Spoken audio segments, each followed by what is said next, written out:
This is Charlie Kao with Travel Mall Media Group at ITB Asia in Singapore with Noredah Othman, who's the Senior Marketing Manager with Sabah Tourism Board. Good afternoon, or is it good morning still? It's afternoon already. Welcome to Sabah booth, Malaysian Borneo. Thank you. And my background here is, as you can see, it's one of the highest mountains in Southeast Asia, Mount Kinabalu. And how many feet up is it? It's about 14,000 feet. 14,000. Like we were talking earlier about Lake Machu Picchu and Lake Titicaca. That's it's the highest summit in Borneo, as well as in Malaysia. And that's one of the things visitors do, I suppose? Oh yes, it's an iconic product for Sabah, for the state and for the country, for Malaysia. It is also located within the Malaysia's first World Heritage Site under the UNESCO. Yes. So it is iconic for us, also very iconic for the region. Let's back up a moment for some of our listeners who may not be familiar where Sabah is located. Sabah is on the top, or rather the northernmost part of the island Borneo. The island of Borneo, many people are mistaken that Borneo is a country. No, it is not. Right. It is the third largest island in the world. But it is also shared by Malaysia, where we have two states, Sabah and Sarawak. That's Malaysian part of Borneo. And we have Brunei, the oil-rich country, the small royal nation, and we have Indonesian part, the Kalimantan. So Borneo is shared by three countries. And this is the Malaysia part. Yes, and Sabah is right on the north part of Borneo, the northern part. And to get there, you either can fly through our nation capital, which is Kuala Lumpur, or you can fly through Singapore, where we are now, or Hong Kong. We are quite strategically located. We are within 3 hours of all these three major hubs in Southeast Asia. You can fly through Bangkok, but there's no direct flight. But Kuala Lumpur, Singapore, and Hong Kong, definitely you can fly through. And what are the other attractions? Now, I first want to say you made a very interesting comment earlier that conservation of your nature is number one. Tourism comes after that. After the conservation. Conservation. Yes. So with that in mind, what are the other attractions and that people would come to visit? Well, Sabah is known for the mountain, but we're also known for our islands, our diving, and the wildlife. We set up the Sepilok Rehabilitation, Orangutan Rehabilitation Center in the 1960s. Last year, Sepilok Orangutan Rehabilitation Center celebrated its 50th year.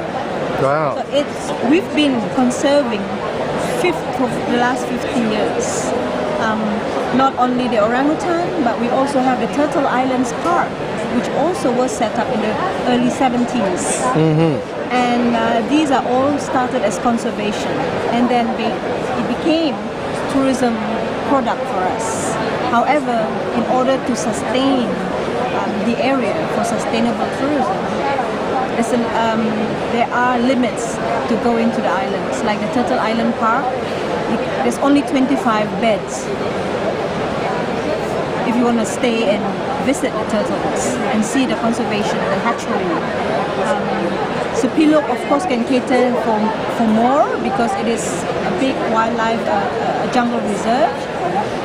Lately, since last year, we have also set up the sun bear conservation, the first of its nature, conserving our honey bear, or rather sun bear, and that is located next to the Sepilok Orangutan Rehabilitation Center. These are all on the east coast of Sabah, and these are what tourists come to see Sabah for its nature and wildlife. And what kind of accommodations, hotels, lodges would they stay at? Would they have the option to select from? We have several options. We have the 5-star resorts or the Shangri-Las. We also have business hotels. We have the Le Méridien, the Hyatt Regency in the city. But as you go further to see the nature, wildlife, we have basic accommodations. So people prefer to see nature as it is, not with a lot of fancy accommodations. But we do have a 5-star service in the middle of the jungle, which is in Danang Valley. So if you venture into the heart of Sabah, visit Danang Valley Conservation. It's a jungle forest conservation. You'll be able to experience the Borneo Rainforest Lodge too. Now I understand that you have lovely beaches. Oh yes. And some lovely hotels, 3 major hotels. The Shangri-La, we have 2 Shangri-Las. One of them is located like 40 minutes from the city, and it has 3 kilometers of beach all to itself. So we do have. And one other is the Nexus. We have the Sutra Harbor. That's the resort, one. Which is located in the city, but it is an integrated complex of business hotel and a resort with a golf course and complete with a marina. And conference center. Oh yes. So and that beach aspect is combined with the nature. Yes. Offers quite a different product than, say, going to Bali or Phuket. Well, we have the wildlife, the mountains, and the beaches. So we have a combination of many tourism products. Yes. Like I said, if you're going to climb the mountain and go into the jungle and then finish off your holiday on a beach resort. So you have a complete product there. The jungle, the wildlife, the sea, and the sand, and the sun, of course. Well, Noredah Othman, Senior Marketing Manager of Sabah Tourism Board, thank you very much. You're most welcome. And we look forward to seeing you in Sabah. I will come. That's a Thank you. promise. Yes, it is.